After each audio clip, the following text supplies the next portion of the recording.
తథావివ సంపృక్తౌ వాగర్థ ప్రతిపత్తయే జగతః పితరౌ వందే పార్వతీ పరమేశ్వరౌ.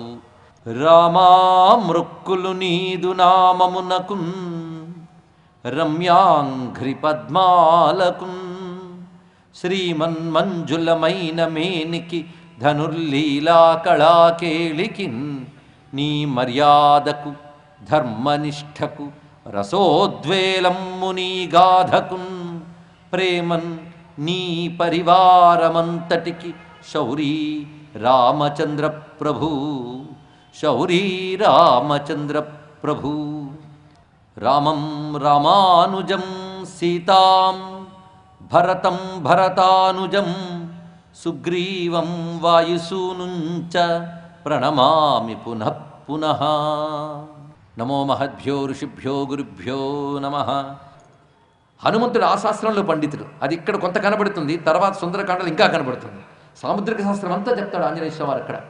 సాముద్రిక శాస్త్రం కూడా చదివి రామాయణం చదివితే కొన్ని అందాలు కనబడతాయి, జ్యోతిష్ శాస్త్రం చదివి రామాయణం చదివితే మరికొన్ని అందాలు కనబడతాయి, ధనుర్వేదం పరిశీలించి రామాయణం చూస్తే మరికొన్ని కనబడతాయి. కనుక సర్వశాస్త్రాలు రామాయణంలో ఉన్నాయని మనం తెలుసుకోగలిగితే అనేన బహుధాశ్రుతం, ఈయన ఒకటి కాదు రెండు కాదు అనేక శాస్త్రాల్లో పండితుడు. ధర్మశాస్త్రం తెలుసు, వేదశాస్త్రం తెలుసు, శస్త్రాలకి అస్త్రాలకి సంబంధించిన శాస్త్రం తెలుసు, జ్యోతిష్ శాస్త్రం తెలుసు, సాముద్రిక శాస్త్రం తెలుసు. తెలియదేముంది? అనేన బహుధాశ్రుతం, అనేక విధాలుగా అనేక శాస్త్రముల్లో పండితుడు ఇతడు.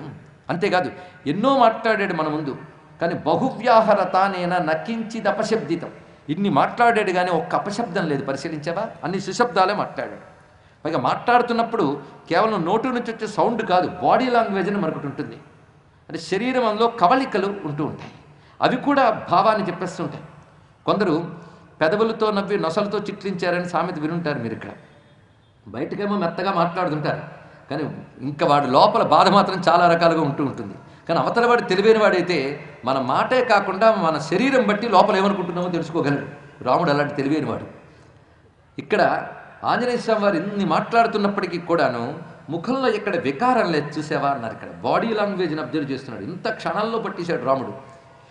న ముఖే నేత్రయోర్వాపి లలాటే చ భ్రువోస్తథా అన్యేష్వపి చ గాత్రేషు దోష సంవిదిత క్వచిత్. నా ముఖే నేత్రయోర్వాపి, నోటి వద్ద కానీ కళ్ళల్లో కానీ నుదుటి దగ్గర కానీ కనుబొమల కదలికలో కానీ బుగ్గలలో కానీ ఎక్కడైనా చూడు, శరీరంలో ఎక్కడా కూడాను దోషం అనేది కనిపించట్లేదు. ఇక మాట్లాడిన తీరు ఎలా ఉందంటే ఊరకనే సాగదీసి మాట్లాడట్లేదు, అలా గడగడగడగడ మాట్లాడట్లేదు. ఏది ఎక్కడ ఎంత నొక్కి చెప్పాలో అంత చెప్తున్నాడు. అవిస్తరం అసందిగ్ధం అవిలంబితం అద్రుతం. మాట ఎలా ఉండాలో చూడండి. చాలా ఎక్కువ విస్తారంగా చెప్తుంటే విసుగొస్తుంది, అలాగని మరీ బ్రీఫ్ చేస్తే అర్థం కాదు. అవునా లేదా? అందుకే అతి విస్తారము లేదు, అలాగని అయోమయము లేదు. సాగదీస్తూ మాట్లాడట్లేదు, పరుగు పరుగున మాట్లాడట్లేదు. పైగా ఎక్కడ ఏది అలా పలకాలో చెప్తున్నాడు. ఉరస్తహం కంఠగం వాక్యం వర్తతే మధ్యమేశ్వరే. ఏ పలుకు నాభి నుంచి పలకాలి, ఏది హృదయం నుంచి పలకాలి, ఏది కంఠం నుంచి పలకాలి, ఇవన్నీ ఉన్నాయి మనకి. దంత్యములు, తాళవ్యములు, ఓష్ఠ్యములు. ఇక్కడ పెద్దవాళ్ళకి చిన్నప్పుడు చదువుకున్నామని గుర్తొస్తుంది. ఇప్పుడు చిన్నవాళ్ళకి అసలు ఆ చదివే లేదు. పర్వాలేదు, ఏ పలుకు ఎక్కడి నుంచి పలుకుతుందో కూడా మన వాళ్ళు చెప్పారు. ఆ పలుకులు అలా ఉన్నాయి. అంతే కదా, మధ్యమ స్వరం. ఇది ఒకటి తెలుసుకోవాలి. స్వరం ఒకటి ఉంటుంది. మాటకి ఎన్ని లక్షణాలు ఉండాలో చూడండి. ఇంత నాలెడ్జ్ మనకి చెప్పారు అంటే ఆ కాలానికే భారతదేశం ఎంత సివిలైజ్డ్ కంట్రో ఆలోచించండి. ఇక్కడ ఒక మాట తీరికే ఇన్ని సులక్షణాలు చెప్పారంటే నాగరికత అంత అభివృద్ధి చెందింది అని అర్థం. ఇక్కడ అవతల వాడితో మాట్లాడేటప్పుడు మధ్యమ స్వరంలో మాట్లాడాలి. ఎదురుగా ఒక మనిషి ఉంటాడు, వాడితో మాట్లాడినప్పుడు ఎలా మాట్లాడాలి? ఎదురుగా మనిషితో ఒకలా మాట్లాడాలి, దూరంగా ఉంటే ఒక మాట్లాడాలి. వాడు ఏదో మరో గదిలో ఉన్నా అనుకోండి, ఒరే అని గట్టిగా అరవాలి. దగ్గర ఉన్నప్పుడు ఒరే అంటే చాలు. అప్పుడు కూడా ఒరే అని అరుస్తూ ఉంటారు కొంతమంది. దగ్గరగా ఉన్న భయంకరంగా మాట్లాడుతుంటారు, మొత్తం వాడికే కదా ఊరంతరికి వినబడుతూ ఉంటుంది. కనుక ఎక్కడ మంద్రస్థాయి, ఎక్కడ మధ్యమ స్థాయి, ఎక్కడ తారస్థాయి తెలుసుకోవాలి. ఇక్కడ పెద్దవాళ్ళతో మాట్లాడేటప్పుడు ఎలా ఉండాలి, అదే చిన్నపిల్లల్ని వాళ్ళని గద్దించేటప్పుడు స్వరంలో మార్పు వస్తుంటుంది, తెలుసుకోవాలి. మధ్యమే స్వరే అన్నాడు. ఇక్కడ మధ్యమ స్వరంతో మాట్లాడుతున్నాడు అంటే తన కంఠంపై, తన స్వరంపై తనకి అంత పట్టు ఉండాలో చూడండి. ఇక్కడ ఇది వాగ్విద్యలో నైపుణ్యం కలిగిన వాడికి వస్తుంది. అందుకే హనుమంతుడిని ముందు పరిచయం చేస్తూ వాల్మీకి అత్యద్భుతమైన మాట అన్నాడు. మరొక్కసారి ఆ శ్లోకం చెప్తాను. తతస్తు భయ సంవిఘ్నం వాలికిల్ విషశంకితం ఉవాచ హనుమాన్ వాక్యం సుగ్రీవం వాక్యకోవిద. అక్కడ పెట్టాడు వాల్మీకి. మొట్టమొదటి హనుమంతుడిని పరిచయం చేసేటప్పుడే భయపడుతున్న సుగ్రీవుడితో వాక్యకోవిదుడైన హనుమంతుడు మాట్లాడుతున్నారు అన్నారు ఇక్కడ. అంటే అంత హనుమంతుడిగా ఇచ్చిన విశేషణం ఏది? వాక్యకోవిద. కోవిద అంటే పండితుడు, వాక్యముల్లో నేర్పరి. వాక్యము వాక్కు ఇది తెలుసుకోవాలి. కానీ హనుమాన్ అనే మాటకు కూడా అర్థం ఏమిటి తెలియాలి కదా. మంచి దవడలు ఉన్నవాడు అని మామూలుగా అర్థం చెప్పుకుంటాం కాదు. మంచి దవడలు ఉన్నాయంటే అర్థం వాక్కు దవడల మధ్యలోంచి వస్తుంది కనుక హనుమాన్ అనే మాటకి గొప్ప వాక్యకోవిదుడు అర్థం. అందుకే వాల్మీకి హనుమాన్ నామానికి అర్థం అక్కడ చెప్పాడు, హనుమాన్ వాక్యకోవిద. అందుకే హనుమాన్ అనే శబ్దానికి అర్థం ఏంటంటే జ్ఞానవాన్. ఇది ప్రధానమైన అర్థము. ఇది ఆలంకారిక శాస్త్రంలో, సాహిత్య శాస్త్రంలో చెప్పబడుతున్నటువంటి అర్థం. హను ఇది జ్ఞానం, హనుమాన్ ఇది జ్ఞానవాన్ అని చెప్పారు. ఇంకా చాలా చాలా అర్థాలు ఉన్నాయి, కానీ ప్రస్తుతానికి ఈ రామాయణానికి ఎంత మేరకు తెలుసుకుంటే చాలు. ప్రస్తుతానికి మాత్రం హనుమాన్ అంటే జ్ఞానవాన్ అని అర్థం తెలుసుకోండి. ఇది అర్థం చేసుకోమని తులసీదాస్ చెప్పాడు.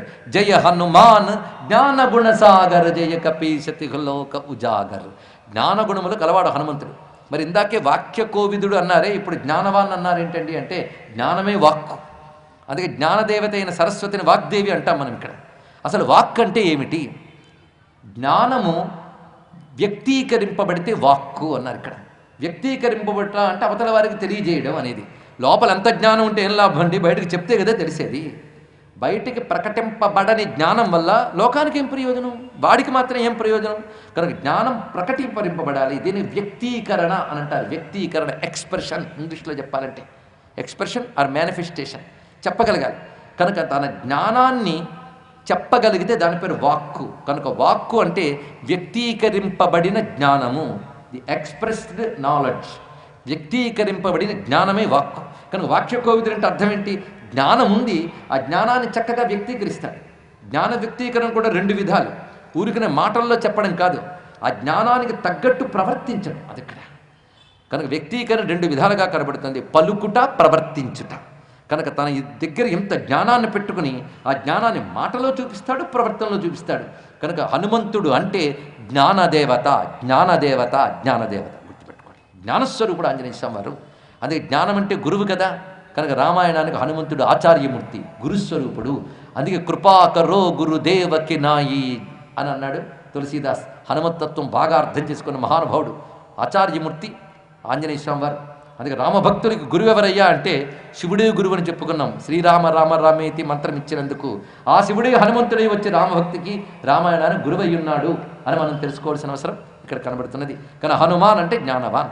అయితే మిగిలిన గుణాలు లేవు. బలము, పరాక్రమము ఇత్యాదులన్నీ చూపిస్తున్నాడు ఇక్కడ. అంటే జ్ఞానంతో పాటు మిగిలిన గుణములు ఆయనలో మనం చూస్తున్నాం ఇక్కడ. అందుకే హనుమంతుడు సర్వగుణ సంపన్నుడు. పైగా ఈ మాట ఎలా ఉన్నదంటే సంస్కార క్రమ సంపన్నాం, సంస్కారముతో కూడినది. సంస్కారము అంటే ఏమిటో ఒకటి తెలుసుకోవాలి కదా. పుట్టినప్పుడు ప్రతివాడు ఒకేలా ఉంటాడు, పశువు వలె.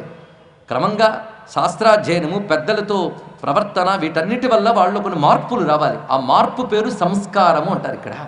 బంగారం ముందు గనుల్లోంచి వచ్చినప్పుడు క్రూడ్గా ఉంటుంది, అది మకిలితోనే ఉంటుంది. దాన్ని కరగబెడితే శుద్ధమవుతుంది. అదేవిధంగా మనిషి పశువులా ఉండకుండా శాస్త్రాధ్యయనం వల్ల, పెద్దల సహవాసం వల్ల మంచి ప్రవర్తన నేర్చుకోగలిగితే దాన్ని సంస్కారం అంటారు. సంస్కార క్రమ సంపన్న. ఆ సంస్కారంతో ఏది ముందు మాట్లాడాలి, ఏది తర్వాత మాట్లాడాలి, ఏది చివరిలో చెప్పాలనే క్రమం, ఆ క్రమం తెలిసినటువంటి వాడు. ఉచ్చారయిత కళ్యాణీం వాచం హృదయహర్షిణి. పైగా మాట ఎలా ఉన్నదంటే మంగళకరంగా మాట్లాడుతున్నాడు. అది హృదయానికి ఆహ్లాదంగా ఉంది వింటున్నంతసేపు. కొందరు చెడును కూడా మంగళకరంగా చెప్పగలరు, కొందరు మంచిని కూడా అమంగళంగా చెప్తారు. అది ఒకటి ఉన్నది ఇక్కడ.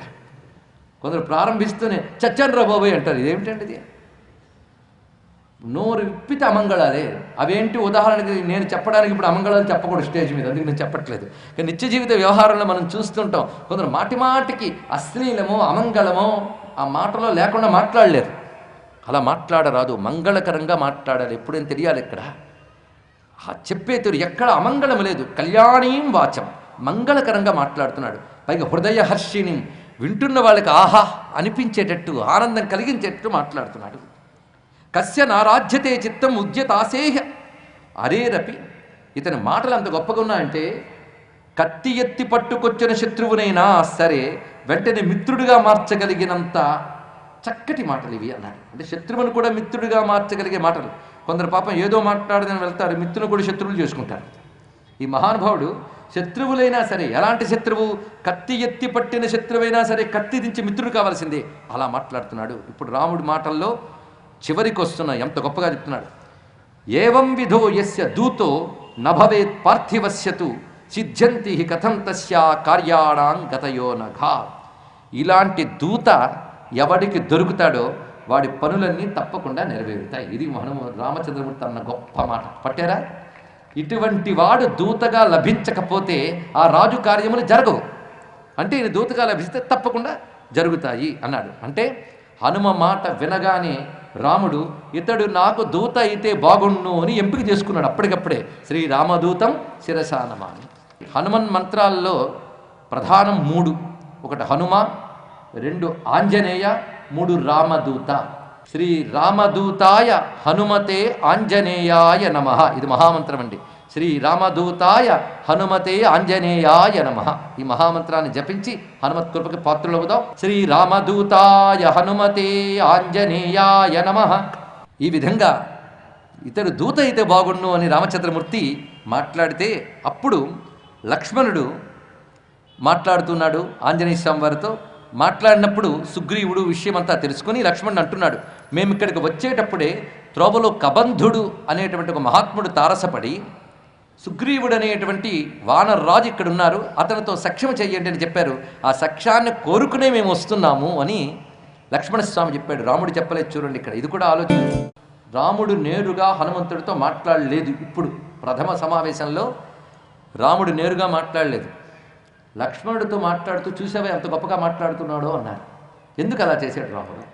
అసలు రాముడు హనుమంతుడు అంటేనే అనుబంధమే అనుబంధం కదండి. అసలు అంత ఒకరికొకరు అంత ఆత్మీయులే.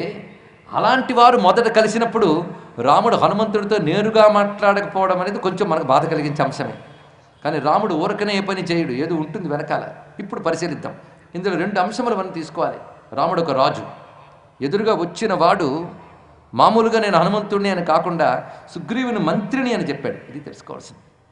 ఒక రాజు నుంచి ఒక మంత్రి కానీ దూత కానీ వచ్చి మరొక రాజుతో మాట్లాడినప్పుడు ఆ రాజు నేరుగా దూతతో మాట్లాడరాదు. ఇది రాజనీతి శాస్త్రం. ఇది తెలుసుకోవాలి. ఇక్కడ ఒక రాజు ఒక రాజుతో వస్తున్నాడు పరస్పర స్నేహం కోసం. వచ్చినప్పుడు మంత్రి వచ్చాడు కనుక మంత్రి మాట్లాడినప్పుడు నేరుగా మాట్లాడకూడదు. ఆ ప్రక్కనున్న మరొక మంత్రితోనో మరొక ముఖ్యమైన వాళ్ళ చేతనో మాట్లాడించాలి. ఇది రాజనీతి శాస్త్రం. అందుకే లక్ష్మణుడి చేత మాట్లాడిస్తున్నాడు. ఇది తెలుసుకోవాల్సిన మరొక ముఖ్యమైన అంశం. అంతేకాదు, ఎప్పుడైనా ఒకరి గొప్పతనం వాళ్ళతో మీరు చెప్పే కంటే పక్క వాళ్ళతో చెప్పినప్పుడు ఇంకా గొప్పగా ఉంటుంది. అవునా లేదా? చూసావా ఎంత గొప్పవాడో?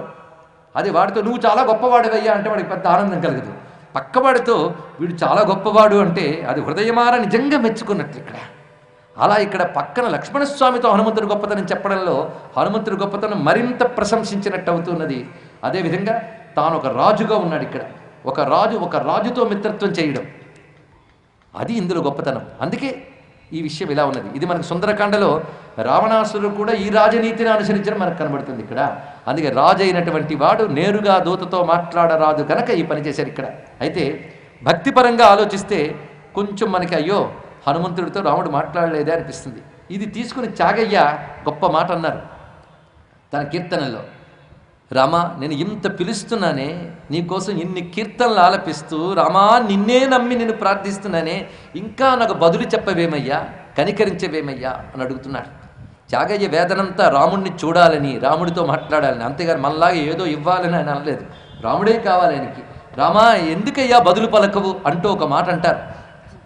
నువ్వు అవునులే, అంత గొప్పవాడైన హనుమతోనే నేరుగా మాట్లాడలేదు, నాతో ఏం మాట్లాడతావయ్యా అంటారు ఆర్తితో. ఆ కీర్తన ఎంత గొప్పగా చెప్తారంటే, ఆడ మోడిగలదే రామయ్య, మాటలాడ మోడిగలదే రామయ్య. మోడి అనేది తెలుగు మాట, దీనికి బింకము అని అర్థం. బింకం. ఆడ మోడిగలదే రామయ్య, నాతో మాట్లాడడానికి బింకమా స్వామి? బిగువు పట్టి నాతో మాట్లాడడం లేదు. మాటలాడ మోడిగలదే రామయ్య, చదువులన్నీ తెలిసి శంకరాంశుడై సదయుడు ఆశుగ సంభవుండు మ్రొక్క కథలు తమ్ముని పల్కగా చేసితివి. చదువులన్నీ తెలిసి అంటే సమస్త విద్యలు నేర్చిన వాడి శంకరాంశుడై శివాంశతో ఉన్నటువంటి వాడు. ఇక్కడ అంశ అంటే భాగం అనే అర్థం కాదు, అంశ అంటే రూపము అని కూడా అర్థం ఉన్నది. చదువులన్నీ తెలిసిన వాడంటే సర్వవిద్యావేత్త, ఈశాన సర్వవిద్యాన. శంకరాంశుడై సాక్షాత్ శివస్వరూపుడు. సదయుడు అంటే దయా మొదలైన గుణములు కలవాడు. ఆశుగ సంభవుడు అంటే వాయుపుత్రుడు. ఆ వాయుపుత్రుడు మాట్లాడితేనే కథలు తమ్ముని పల్కగా చేసితివి త్యాగరాజేపాటి ఆడమోడి గలదే రామయ్య అని త్యాగరాజ స్వామి ఇంత గొప్పగా చెప్పారు ఈ సందర్భాన్ని భావన చేస్తూ. మొత్తానికి రామాయణంలో అత్యంత కీలకమైన సన్నివేశం హనుమద్రామ సమాగమం అనేటువంటి ఈ ఘట్టము ఇంత దివ్యంగా కనబడుతున్నది. ఇందులో హనుమంతుని యొక్క జ్ఞాన తేజస్సు ముందు గోచరిస్తుంది మనకి. తర్వాత ఆయన బలము పరాక్రమం తర్వాత మనం చూస్తాం. ముందు హనుమంతుడి నుంచి బయటకు కనబడుతుంది జ్ఞానమే. జ్ఞానంతోనే కనబడ్డాడు. అటువంటి జ్ఞానమూర్తి అయిన ఆంజనేయ స్వామి వారికి నమస్కారం చేసుకుంటూ బుద్ధిమతాం వరిష్టం అని ఎందుకన్నారో ఇప్పుడు మనకు తెలుస్తున్నది. అటువంటి మహానుభావుడు ఎప్పుడైతే రామచంద్రమూర్తి ఆ విధంగా మాట్లాడారో స్నేహంకే వీళ్ళు వస్తున్నారు అని తెలుసుకుని తమ సుగ్రీవునితో స్నేహానికే ఇటువంటి వారు రావడం వల్ల సుగ్రీవుడికి తప్పకుండా ప్రస్తుతమున్న దుఃఖం పోతుంది, సుగ్రీవుడికి క్షేమం కలుగుతుందని ఆనందించాడు. తన రాజక్షేమానికి సంతోషించాడు. సంతోషించి వెంటనే మిమ్మల్ని సుగ్రీవుడికి తీసుకువెళతాను అని చెప్పి నా భుజాలపై కూర్చోండి అని చెప్పి భిక్షురూపం పరిత్యజ్య వానరం రూపమాస్థిత. తానెవరో తెలిసాక ఇంకా అసలు వేషమే చూపించాడు.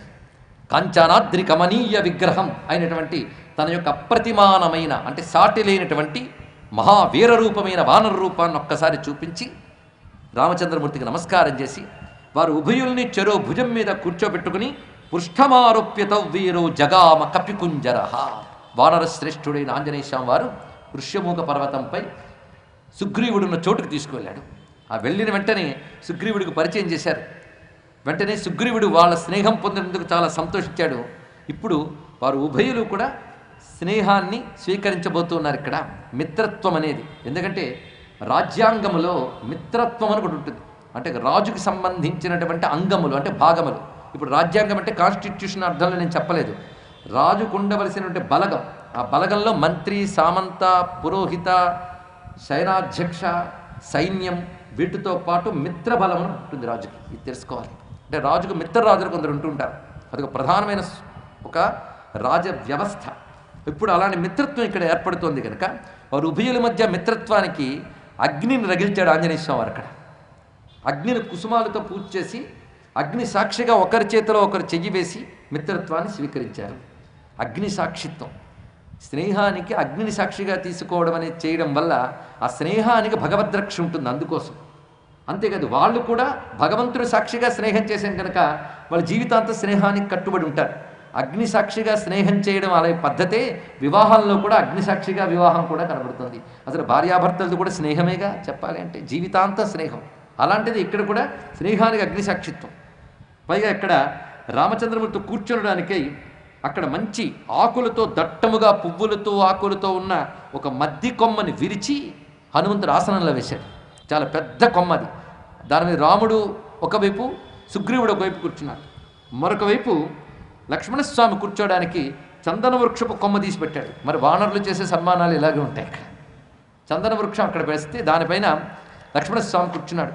ఆ తర్వాత ఒకరికొకరు మాట్లాడుతూ అనుకుంటున్నారు. ఉపకార ఫలం మిత్రం విదితం మే మహాకపే. ఈ మాట గుర్తుపెట్టుకోవాలండి. ఉపకార ఫలం మిత్రం, స్నేహానికి ఫలం ఏమిటంటే ఉపకారం. ఇది తెలుసుకోవాలి. అంతేగాని ఏదో కాలక్షేపానికి కంపెనీకి స్నేహాలు కావు. స్నేహం అంటే a friend in need is friend indeed అంటారు. ఉపకార ఫలం మిత్రం, ఒకరి వల్ల ఒకరు ఉపకారం జరగాలి, అది స్నేహానికి ప్రధానం. అది కబుర్లు చెప్పడానికి చాలామంది ఉంటారు. ఆపత్కాలంలో ఆదుకోవడానికి పనికొచ్చేది నిజమైన స్నేహం. అందుకే ఉపకార ఫలం మిత్రం విదితం మే మహాకపేహే.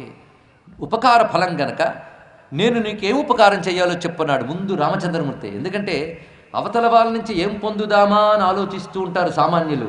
నా నుంచి అవతల వాళ్ళకి ఏమిద్దామా అని ఆలోచిస్తారు మహాత్ములు. రాముడు అలాంటి మహాత్ముడు.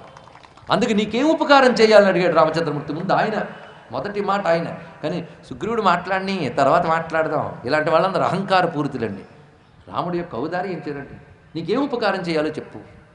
నీ గురించి కొంత విన్నాను, నీ నోట వంట కూడా వింటాను. నువ్వు ధర్మాత్ముడు గనకనే నీ దగ్గరికి వచ్చాను, అది తెలుసుకోవాలి.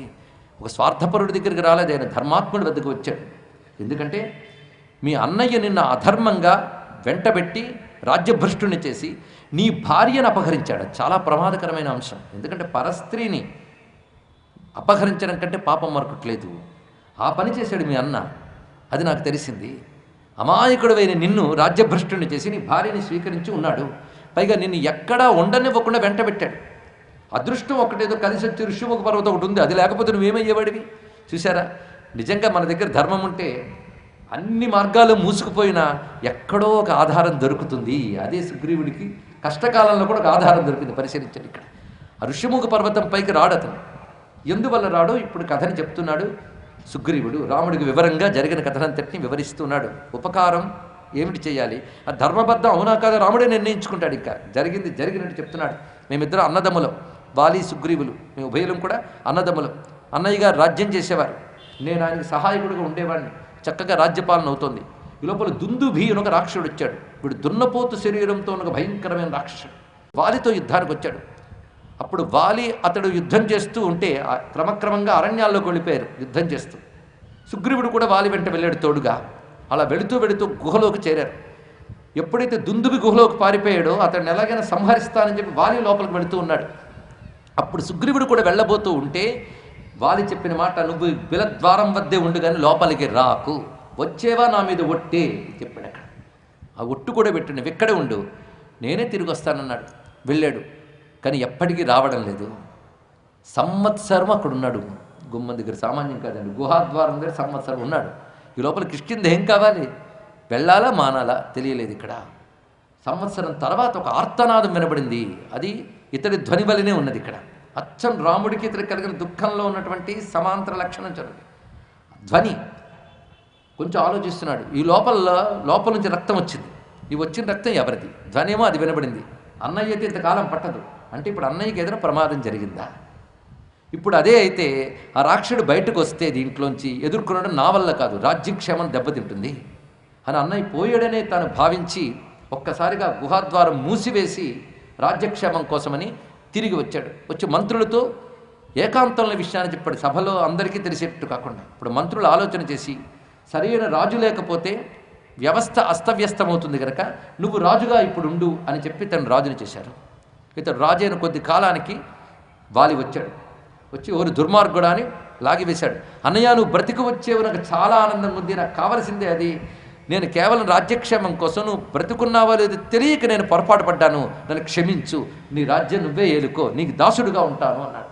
వెంటనే నువ్వు రాజ్యకాంక్షతో నన్ను ఆ రాక్షసుడికి బలి చేసి నువ్వు వచ్చేద్దామని ప్రణాళిక వేశావు, అందుకే గుహాద్వారం మూసివేసి మరి వచ్చావు నువ్వు ఇక్కడికి అని ఎంత చెప్పినా వినకుండా అతడు తన క్రౌర్యాన్ని నాపై చూపించాడు, దౌర్జన్యాన్ని చూపించాడు. నేను కాళ్ళ వేళ పడ్డాను, ఈ రాజ్యం నీదే, నేను నీ దాసుణ్ణే, నేను నీకోసం ఎదురు చూస్తూనే ఉన్నానే తప్ప నేను రాజ్యభోగాలు అనుభవించడం నా ఉద్దేశం కాదని చెప్పినా వినకుండా తన దగ్గర ఉన్నటువంటి మహాబలంతో కేవలం దెబ్బ కొట్టాడు. అక్కడ ఒక మాట అంటాడు సుగ్రీవుడు, తిరిగి నేను యుద్ధం చేయగలిగి కూడా అన్నా అనే గౌరవంతో సహించాను అని చెప్పాడు. ఇక్కడ సుగ్రీవుడి పరాక్రమం సుగ్రీవుడికి ఉన్నది. వాలితో పోలిస్తే కొంచెం తక్కువేమో కానీ సుగ్రీవుడి పరాక్రమంలో తక్కువ వాడేం కాడు.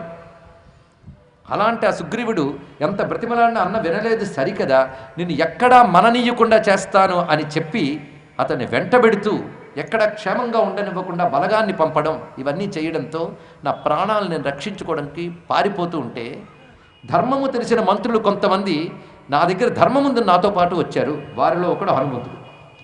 ఇలా వచ్చిన వాళ్ళు వీళ్ళందరూ అంటే హనుమంతుడు ధర్మం ఎటుందో అటే ఉన్నాడు. చూడండి ఇక్కడ ఇలా నాతో వచ్చారు, అక్కడి నుంచి నా ప్రాణాలు దాచుకున్నాను, కానీ ఇక్కడ ఉన్నానే కానీ నేను పడుతున్న అవమానం అంతా ఇంత కాదు. నా సర్వసంపదలు ఇప్పుడు నష్టపోయాను, ఆఖరికి నా భార్యను అతడు స్వీకరించాడు. ఇప్పుడు ఇది జరిగినది. ఇటువంటి వేదనతో నేనున్నాను కనుకనే ధర్మ ప్రకారంగా అతడు దెబ్బతినాలని నేను కోరుకుంటున్నాను. అంటే తప్పకుండా నీకు ఉపకారం చేస్తాను, ఎందుకంటే అతని దగ్గర పెద్ద అధర్మం ఉన్నది. అధర్మపరుని శిక్షించడం నా బాధ్యత. దానివల్ల నీకు ఉపకారం కలిగించడం కంటే అధర్మాన్ని శిక్షించి జగత్తుకు ఉపకారం కలిగించవలసిన అవసరం ఉంది కనుక అతన్ని శిక్షిస్తాను, తద్వారా నీకు ఉపకారం జరుగుతుంది. అంటే అప్పుడు నీకు నేను ఉపకారం చేస్తాను.